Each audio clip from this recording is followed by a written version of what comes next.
Morning. I thought we would do a little Sunday coffee together because it's one of those days where, well, it's cold and dark and dreary outside. And to be honest, I don't want to go anywhere. I want to stay home today. You know, just get some stuff done around the house, some chores, some coffee. I thought I'd make you a cup. And in the process, we could talk a little bit about just some of the things I've been thinking about, but one thing in particular that I found myself thinking about this morning as I was reading, because it was really nice, again, not to go anywhere, just to stay in and read. And that was, life is long. It doesn't always feel that way. And we always talk about how life is short. We gotta hurry. But I keep thinking about how life is long. Temperature is good there.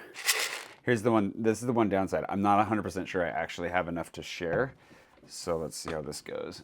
Pardon me for 1 second. Just gonna measure out enough for both of us. Oh yeah, we should have enough. I mean, I'll just pour the rest of this out and go a little bit over the top. 35 grams, 35.67 grams. You don't have to hear the coffee grinding part.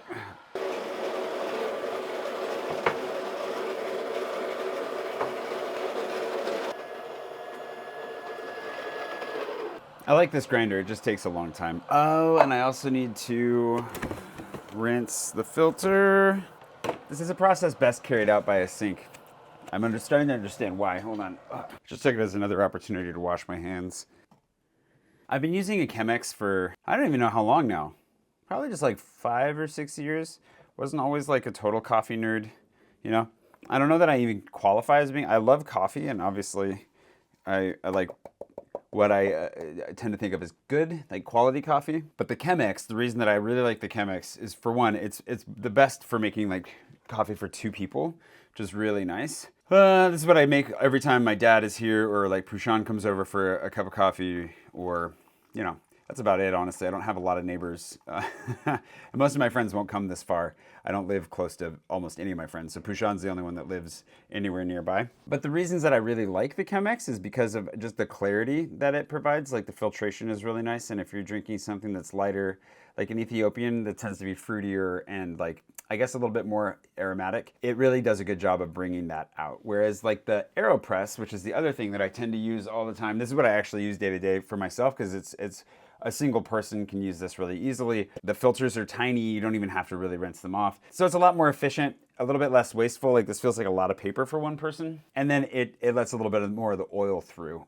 But having like a full-bodied, like oily cup of coffee is not a bad thing either. And if the word oil turned you off, don't worry, we can stop talking about coffee right about there. So this morning when I was sitting in the chair upstairs, you might know that I have a little bit of access to my landlady's apartment for practicing my piano.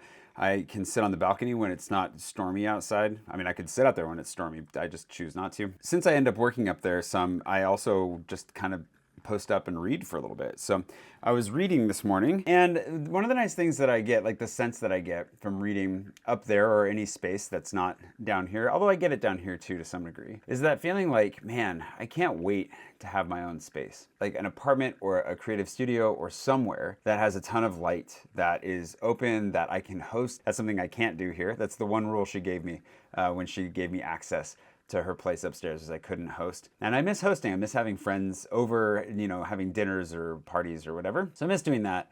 I obviously would like to be a little bit closer to my friends so that more of them would just come by for coffee. I guess the cool thing about it is that sense is a hopeful one for me right now, because in the past, I think it felt like life was moving so fast and I was never going to get there. I remember there are different barriers that I've crossed, or landmarks I've crossed along the way, whether that was graduating from high school, graduating from college, moving abroad for the first time, turning 30. Coming up to each of those felt kind of scary because you didn't really know what was on the other side. Graduating from high school was more exciting because I knew college was on the other side, and I grew up in a college town, so I had a pretty good idea of the fun that was on its way. I was very excited to actually get to college and just have a grand old time, which I did.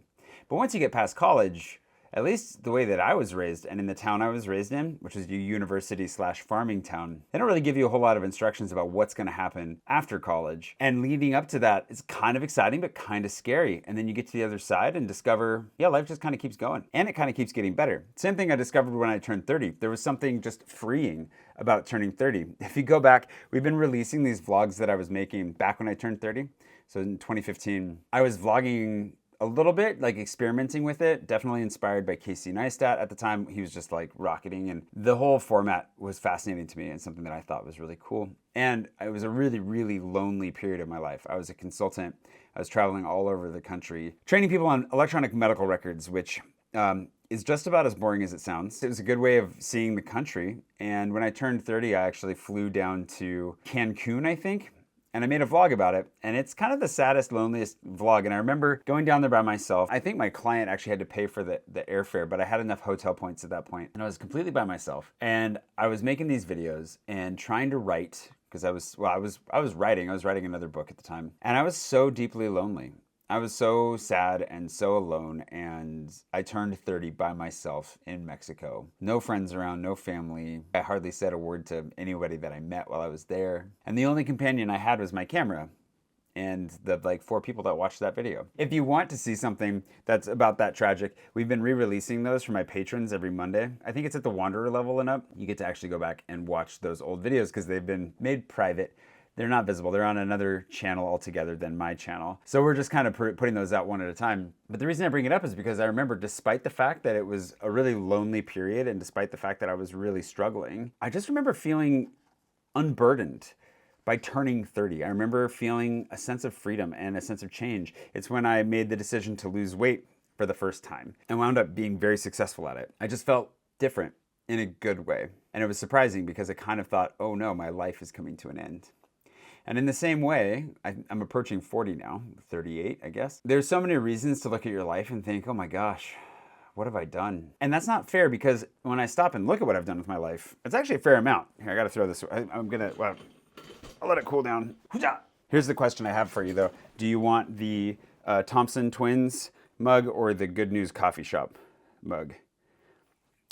Please vote in the comments for which coffee mug you want really quickly, because I'm about to give you one.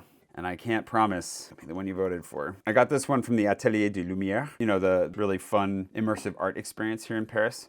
And I grew up loving Tintin. I recognize Tintin problematic for a number of reasons, but I tend to credit Tintin with being part of the reason that I wanted to explore the world so much, how much of an interesting adventure life could be.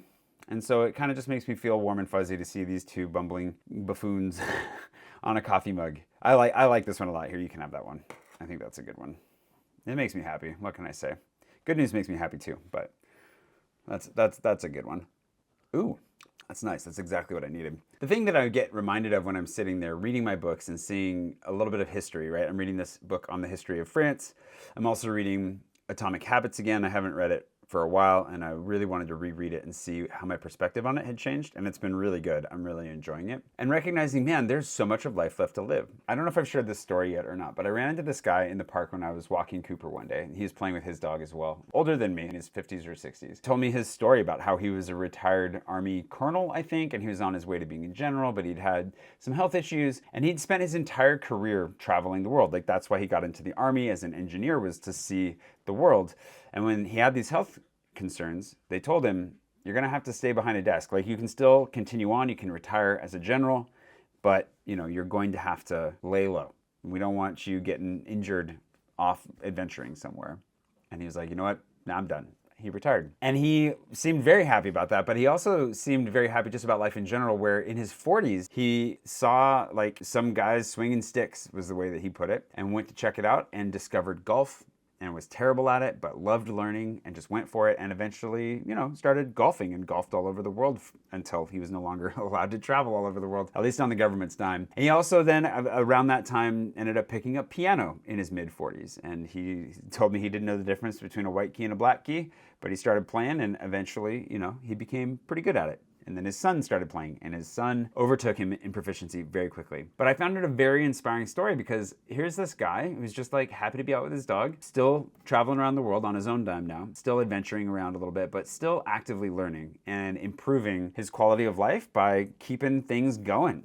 I looked at him and I think I told him, I was like, I've always wanted to learn how to play piano. And I realized, well, why don't I? I think that was this last spring, like maybe almost a year ago. And I said, I'm gonna do it. So for my birthday, I ended up buying a piano. When my landlady asked me, which is very nice of her, she asked me, what did I want for my birthday? I had no idea how to respond to that. And then halfway through the phone call, I realized, oh, you know what, actually, I would really like to learn how to play piano, and I don't have any space for that in my apartment. I'll make it work if I have to, but it'd be very convenient if I could put it up in your apartment and use it up there. And she thought about it for a second, and she said, you know what, I could do you one better. How about I contribute to buying that piano? And so she ended up sending me a check and letting me use the space up there. She's my patron saint for sure. I mean, it took a couple months. I think I was traveling and I didn't start until September, but in September I got a teacher and I started learning, and it's been phenomenal. And it's taken me back to square one, where I have to learn a skill basically from scratch. Like, I played some music when I was a kid. I learned how to read music when I was learning how to play cello. I'm having to relearn all this stuff. Like, it's not second nature, but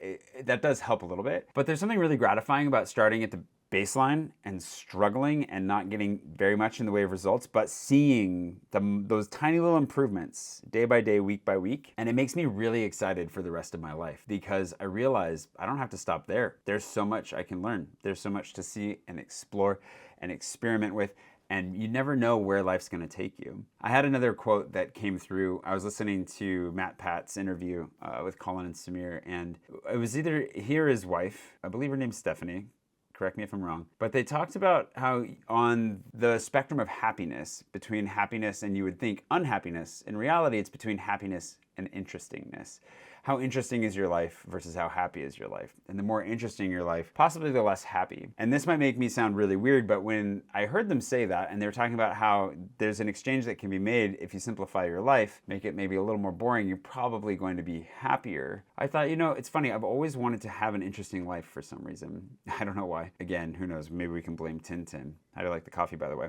Hopefully it's good. And when I think about what I have done with my life so far, and how many more fun things there are out there to figure out, it's an exchange that I'm willing to make, at least to some degree. I think I'd like to dial it back a little bit, but I guess I've never described myself as a happy person, and it really made that feel a little less heavy, to recognize that the exchange that I made has actually been one that I wanted from the beginning. So all this to say that I don't know where life's going to lead me, and I don't know if I'm going to end up with a really cool creative studio in Paris, or a chateau out in the French countryside, or who knows where I'll end up in the world at what time in life. But it's helped me a lot to stop feeling like I have to get there now. And it's helped me to stop measuring myself against people who already have the things that I think I want, because I'm on my own journey. And the more that I can master my habits, the more that I can master my environment, the more that I will just end up heading towards the things that I do want. And if you'd asked me 10 years ago, would I end up in Paris, vlogging daily, making my living, exploring the city and sharing it with you, I would never have guessed that that would be the case. So who knows where we end up in 10 more years. There's no rush to get there. I think the challenge that I have for myself right now is to really enjoy where I'm at today. Make some plans, make some adjustments, build some good habits, get healthier and happier, maybe a little more interesting. And then we see where we go. Yeah, and that's what I've been thinking about this morning.